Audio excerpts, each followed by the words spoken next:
നമസ്കാരം, പ്രവാസി മലയാളിയിലേക്ക് സ്വാഗതം. ഗൾഫ് രാജ്യങ്ങളിൽ നിന്ന് ചെറിയ പെരുന്നാൾ ആഘോഷിക്കുകയാണ്. വ്രതാനുഷ്ഠാനം കഴിഞ്ഞെത്തുന്ന ഈദുൽ ഫിത്തർ വിപുലമായി ആഘോഷിക്കാൻ തന്നെയാണ് സ്വദേശികളും പ്രവാസികളും തീരുമാനിച്ചിരിക്കുന്നത്. UAE, Saudi Arabia, Qatar, Kuwait, Bahrain എന്നീ രാജ്യങ്ങളിൽ 30 നോമ്പ് പൂർത്തിയാക്കിയാണ് പെരുന്നാൾ ആഘോഷിക്കുന്നത് എങ്കിൽ ഒരു ദിവസം വൈകി വ്രതം ആരംഭിച്ച ഒമാനിൽ മാസപ്പിറവി കണ്ടതോടെ 29 നോമ്പ് പൂർത്തിയാക്കി ഇന്ന് പെരുന്നാൾ ആഘോഷിക്കുകയാണ്.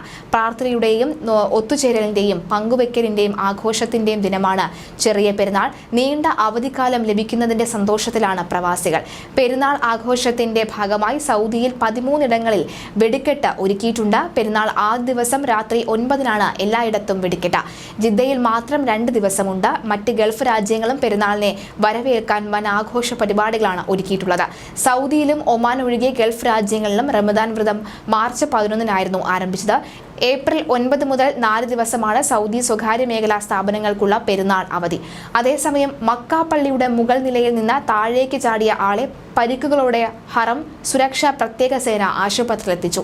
കഴിഞ്ഞ ദിവസമാണ് സംഭവം.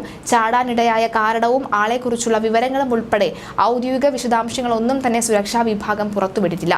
ആവശ്യമായ വൈദ്യസഹായം ലഭിക്കുന്നതിന് പതിവ് നടപടിക്രമങ്ങൾ പൂർത്തിയാക്കുന്നതിനുമായി ആശുപത്രിയിലേക്ക് മാറ്റിയതായി മാത്രം പൊതുസുരക്ഷാ വിഭാഗം പുറത്തിറക്കിയ പ്രസ്താവനയിൽ വ്യക്തമാക്കി. UAE സർക്കാർ പൊതുമേഖലാ ജീവനക്കാർക്ക് ഒരാഴ്ചത്തെ ചെറിയ പെരുന്നാൾ അവധിയാണ് ലഭിക്കുക.